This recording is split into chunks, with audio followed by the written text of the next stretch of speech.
Hello प्यारे बच्चों। आज हम कक्षा 8 क्लास 8 संस्कृत सुरभिया त्रयोदशः पाठः पाठ 13 लेसन 13 आचार्योपदेशाः आचार्य के उपदेश को पढ़ेंगे और समझेंगे।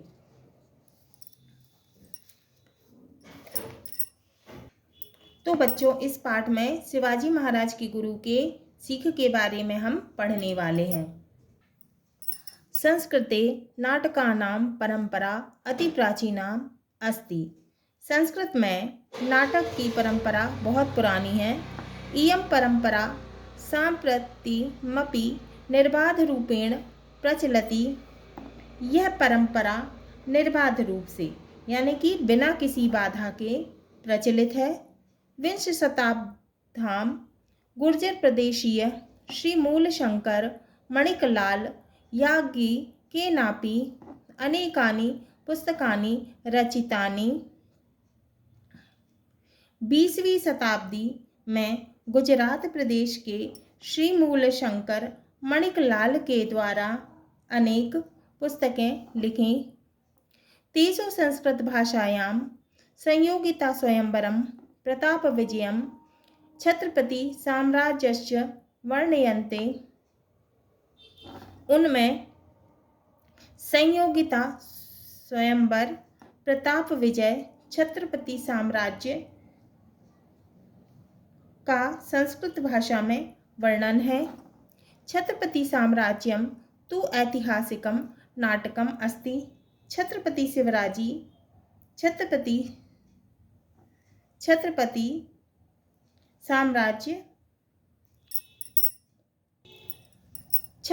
साम्राज्य तो ऐतिहासिक नाटक है। नाट्यस्मिन् छत्रपति शिवराजस्य शौर्यपूर्ण कार्याणाम् एवं तात्कालिक यवन साम्राज्य दुर्नीति विरुद्ध संघर्षस्य अन्ते च स्वराज्य संस्थापनायाः चित्रणमस्ति। नाटक में छत्रपति शिवाजी के वीरतापूर्वक कार्य एवं तात्कालिक यवन की बुरी नीति के विरुद्ध संघर्ष, अंत में स्वराज्य की स्थापना का चित्रण है। प्रस्तुतोऽयं नाट्यांशः छत्रपति साम्राज्यम इति नाटकात् एव उद्धृतः। प्रस्तुत यह नाट्यांश छत्रपति साम्राज्य इस नाटक से लिया गया है। अस्मिन् शिवराजस्य गुरोः श्रीरामदासस्य उपदेशाः सन्ति। इसमें शिवराज के गुरु श्री रामदास के उपदेश हैं। राष्ट्रभक्ति भावना भारितोऽयम् अंशः निर्दशनीय। राष्ट्रभक्ति की भावना से परिपूर्ण यह अंश दिया गया है। तत्प्रविशति रामदासेन सह शिवराज। तब रामदास के साथ शिवराज प्रवेश करते हैं। शिवराजः स प्रशयं दृष्ट्याद् कृतार्थतां गमितोऽस्मि चिरप्रार्थितेन भगवत्प्रसाद अधिगमेन। विनयपूर्वक सौभाग्य से बहुत दिनों से प्रार्थना करने पर आज भगवान के आने पर मैं धन्य हुआ। इति पुष्प स्त्रजम कंठे समर्थ पादयोः पतति। इस प्रकार गले में पुष्पमाला माने फूलों की माला पहनाकर चरणों में गिर पड़ता है। श्री रामदास भारतेक वीर उत्तिष्ठ। भारत के एकमात्र वीर उठो। धर्मराज्य संस्थापनार्थ शंकर अंशेन अवतीर्णस्य तव भवतु सर्वत्र अप्रतिहतो विजयः। धर्मानुसार राज्य की स्थापना के लिए शंकर के अंश से अवतरित शिवराज तुम्हारी सदा विजय हो।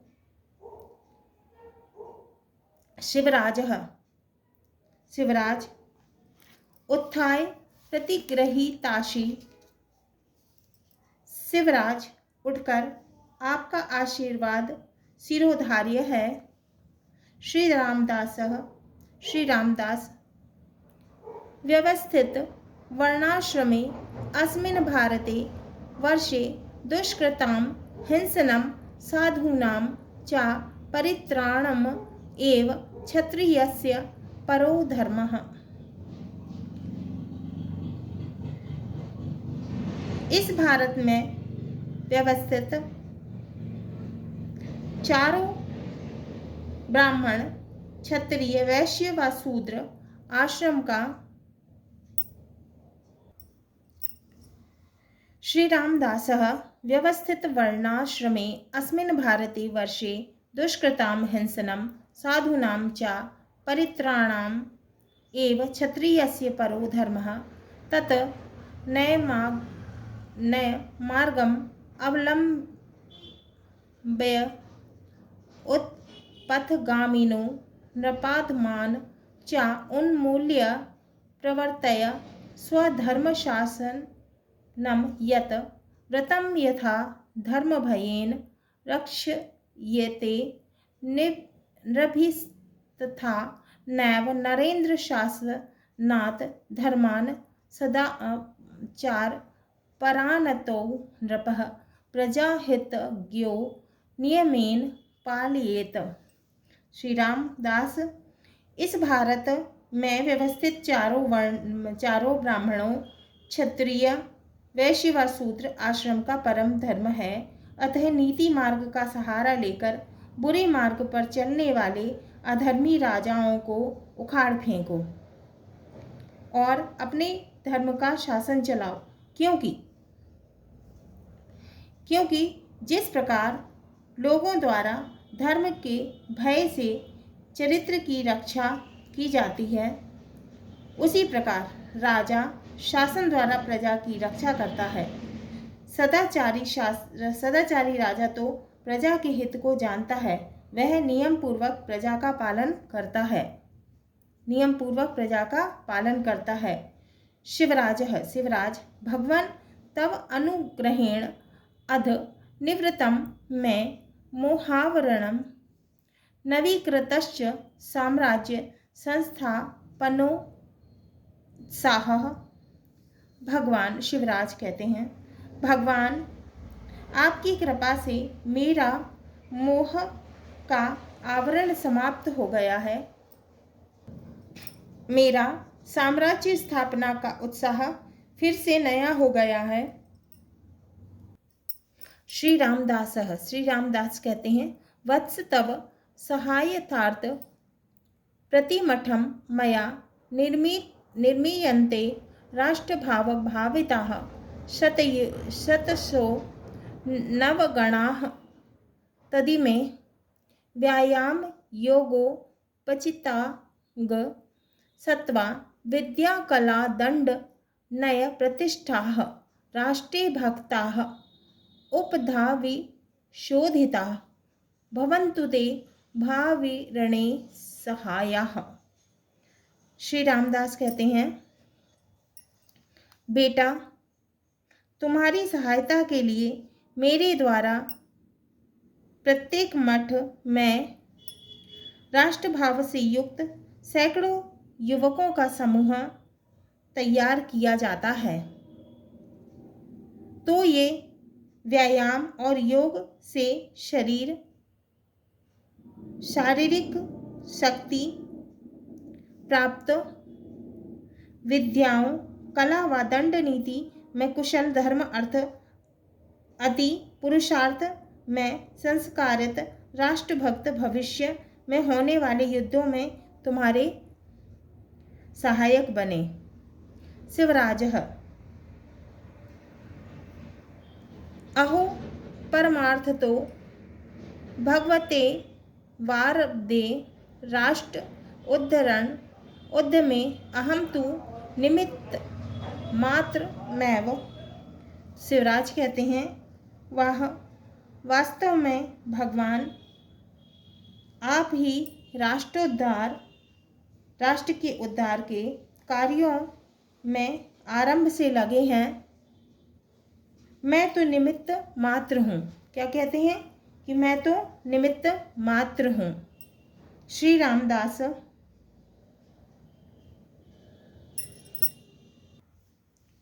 रामदास कहते हैं वत्स न केवलम शिष्य इति। बेटा तुम मेरे केवल शिष्य नहीं हो, त्वमपि मम प्रेमास्पदम अपितु त्वमसि मैं द्वितीयं हृदयं त्वदधि नैवास्ति मैं साध्य सिद्धः। क्या कहते हैं कि तुम तो मेरे प्रिय हो,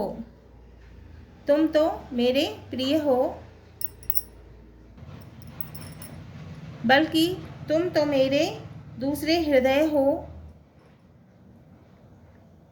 मेरे लक्ष्य की प्राप्ति तुम्हारे ही अधीन है।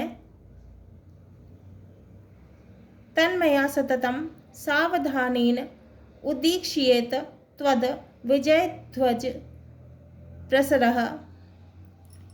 सम्प्रत्यपि त्वां निर्विण्यम् उपश्रित्य सम्प्राप्तोऽस्मि अहं तव प्रोत्साहनार्थम् एतत् दुर्गराजम् अथ त्वां स्वकर्मणि अभिप्रवृत्तं वीक्ष्य प्रतिष्ठेऽहं धर्मप्रवचनाय दुर्गान्तरम्। मेरे लक्ष्य की प्राप्ति तुम्हारे ही अधीन है, अतः मेरे द्वारा सावधान पूर्वक तुम से विजय ध्वज फहराते हुए देखा जाता है। इस समय भी तुम्हारे हृदय में यह बात डालकर मैं तुम्हारे प्रोत्साहन के लिए यह किला प्राप्त करता हूँ। अब तुमको अपने कर्म में लगा हुआ देखकर धर्म प्रवचन के लिए दूसरे किले में जा रहा हूँ। शिवराजः भगवतानुग्रहः अयं जनो भूयो दर्शनेन। शिवराज कहते हैं यह व्यक्ति शिवाजी पुनः दर्शन पाकर भगवान का कृपा पात्र हो गया। श्री रामदास कहते हैं भारतेक वीर संपादयतु तवाभीष्टम भगवती परदेवता। भारत के वीर भगवती तुम्हारी इच्छा पूरी करें और निकल जाते हैं। इति निष्क्रांत और निकल जाते हैं। शब्दार्थ स प्रश्यम का अर्थ है विनम्रता पूर्वक, पुष्प शस्त्रजम का अर्थ है पुष्पहार, दृष्ट या का अर्थ है सौभाग्य से, कृतार्थताम का अर्थ है सफलता को, अस्मिन का अर्थ है इसमें, प्रसाद मेन का अर्थ है कृपा पूर्वक आने से, समर्थ का अर्थ है समर्पित करके, पादियों का अर्थ है पैरों पर, उत्तिष्ठ का अर्थ है उठो, संस्थापनार्थम का अर्थ है अच्छे प्रकार से स्थापना के लिए, अंशीन का अर्थ है खंड के द्वारा, अवतीर्णस्य का अर्थ है अवतरित का, अप्रतिहतः का अर्थ है निर्बाध निर्विघ्न, उत्थाय का अर्थ है उठकर, प्रतिग्रहीताशीह का अर्थ है आशीर्वाद प्राप्त, दुष्कृताम का अर्थ है निंदित कर्म करने वालों का या दुष्कर्मियों का, हिंसनम का अर्थ है मारना, परित्राणम का अर्थ है सुरक्षा, परोधर्म का अर्थ है श्रेष्ठ धर्म, नय मार्गम का अर्थ है नीति पथ, अवलंब्य का अर्थ है सहारा लेकर, उत्पथ गामिनः का अर्थ है कुमार्गगामी, नपाधमान का अर्थ है अधम राजाओं को, धर्म शासनम का अर्थ है धर्म राज्य, व्रतम का अर्थ है चरित्र को, नभ्य का अर्थ है मनुष्यों के द्वारा सदाचार, परायण का अर्थ है सदाचार पारायणों का या सदाचारियों का, गमितोस्मिन का अर्थ है प्राप्त हुआ,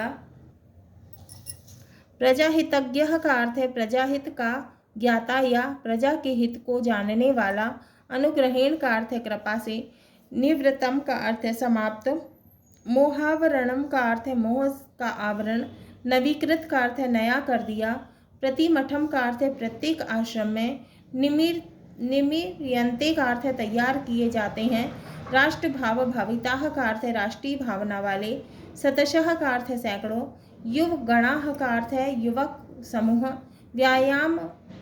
व्यायाम योगोपचिताः का अर्थ है व्यायाम और योगों से प्राप्त, अंग सत्वाः का अर्थ है अंगों की शक्ति वाले, विद्या कला दंड नए प्रतिष्ठाः का अर्थ है विद्याओं कलाओं और दंड नीति से कुशल, उपाधा विशोधिता का अर्थ है धर्म अर्थ में परीक्षित या संस्कारित, भाविरणे का अर्थ है भविष्य में होने वाले समर में, सहायाः का अर्थ है सहायता करने वाले, भवन्तु का अर्थ है होवे, परमार्थः का अर्थ है वस्तुतः, आरब्धते का अर्थ है प्रारंभ किए गए, प्रेमास्पदम का अर्थ है प्रिय, साध्य सिद्धः का अर्थ है लक्ष्य की प्राप्ति, सततम का अर्थ है निरंतर, उद्दीक्ष्यते का अर्थ है सादर दिखाई देता है, विजय ध्वज प्रसारः का अर्थ है विजय पताका का लहराना, संप्रत्यपि का अर्थ है इस समय भी, निर्विडम का अर्थ है विरल हृदय को, प्रोत्साहनार्थम का अर्थ है उत्साह बढ़ाने के लिए, दुर्गराजम का अर्थ है विशाल दुर्ग या बड़ा किला, स्वकर्मणः का अर्थ है अपने कार्यों में, प्रवत्तम का अर्थ है लगा हुआ, वीक्ष का अर्थ है देखकर, प्रतिष्ठेहम का अर्थ है मैं प्रस्थान करता हूँ, धर्म प्रवचनाय का अर्थ है धर्म के उपदेश देने के लिए, दुर्गांतरम का अर्थ है दूसरे किला को, अनुग्राह का अर्थ है कृपा करने योग्य, भूयः का अर्थ है फिर, संपादयतु का अर्थ है पूरा करें, अभिष्टम का अर्थ है इच्छित। हाँ तो प्यारे बच्चों, ये हमारा त्रयोदशः पाठः पाठ 13 आचार्य उपदेशः, आचार्य के उपदेश पूर्ण हुआ। अगले वीडियो में हम इसके प्रश्नों के उत्तर को हल करेंगे।